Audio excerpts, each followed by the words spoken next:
Today we're remembering an historic day 60 years ago when a young Princess Elizabeth arrived at Westminster Abbey.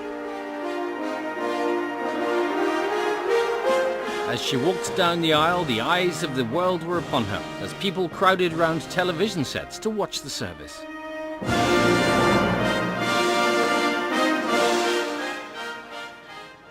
Welcome to a very special edition of Songs of Praise as we join the celebrations to mark the 60th anniversary of the coronation of Her Majesty the Queen, a reign of 6 decades and a lifetime of Christian faith. So this week I'll be talking to the Bishop of London about Her Majesty's strong faith. We catch up with a chorister who sang a solo at the historic service in Westminster Abbey, and there's spectacular coronation music from Canterbury Cathedral.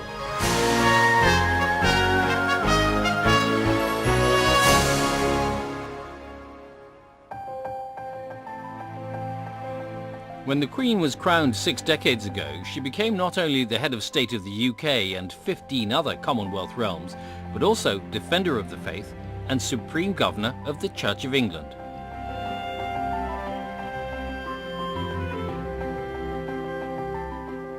The ancient and magnificent building that is the Mother Church of Anglicans worldwide is Canterbury Cathedral. And tucked away in a quiet corner of the building is the cathedral's own tribute to the Queen's coronation. The cathedral's had a high profile this year with the new Archbishop of Canterbury, Justin Welby, enthroned here in March. Let us greet our newly installed Archbishop with great gladness. In Her Majesty's lifetime, there have been 10 Archbishops of Canterbury, and amazingly, she's now reigned over 7 of them. The cathedral's almost like 2 separate churches, with the nave here at one end and the choir, Q-U-I-R-E, through that screen to the east. And it's in the choir that we're having our musical celebration.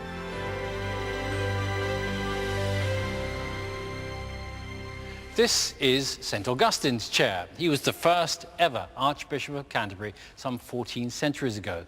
And today it's surrounded by songs of praise singers from churches, choirs and schools around Canterbury.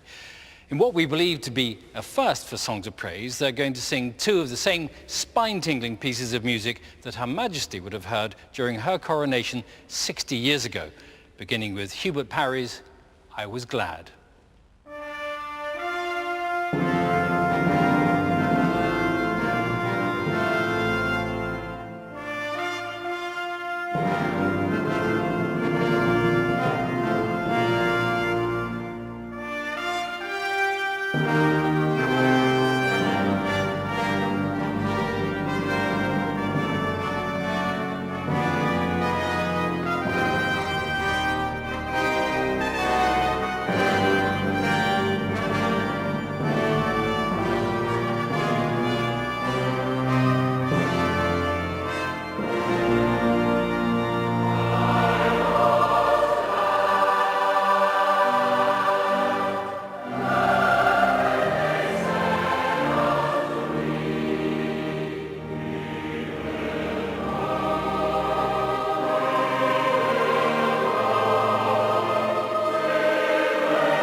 The Queen is no stranger to Canterbury Cathedral. Her earliest recorded visit was with her parents as a young Princess Elizabeth in 1946.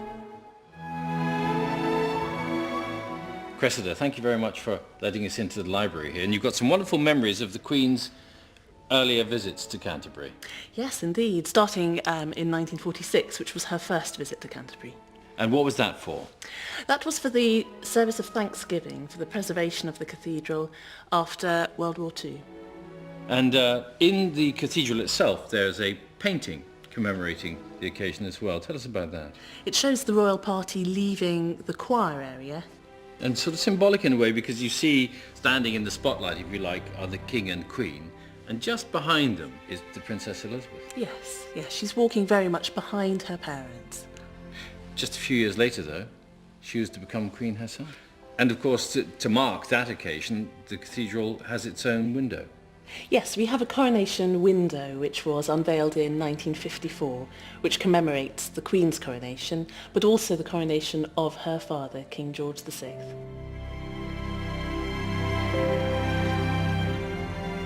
Why is it important for the cathedral here in Canterbury to have a royal connection? Well, the Queen is the head of the Church of England, and Canterbury Cathedral is the mother church of the Church of England. So it's very important that there is a strong connection with the monarch. The next major visit was the visit for the Royal Maundy in 1965. It is a very ancient tradition, but Queen Elizabeth has really made it her own. She has attached great importance to the Royal Maundy during her reign. The monarch travels throughout the country, very much making contact with the people, and she distributes the Maundy money, which is an award. And the next one at Canterbury was when? In 2002. And you got a gift of your own that day, didn't you? Well, not quite a gift. At the end of the service, there was on a table left one of the Maundy posies. It didn't appear to have an owner. I made a few inquiries, and then it did seem entirely appropriate to take it home.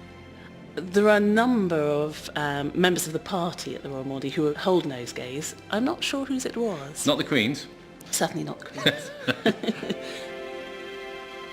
The Dean and Chapter intends to mark the recent Jubilee with two statues for the west front of the cathedral. So a statue of the Queen and of Prince Philip.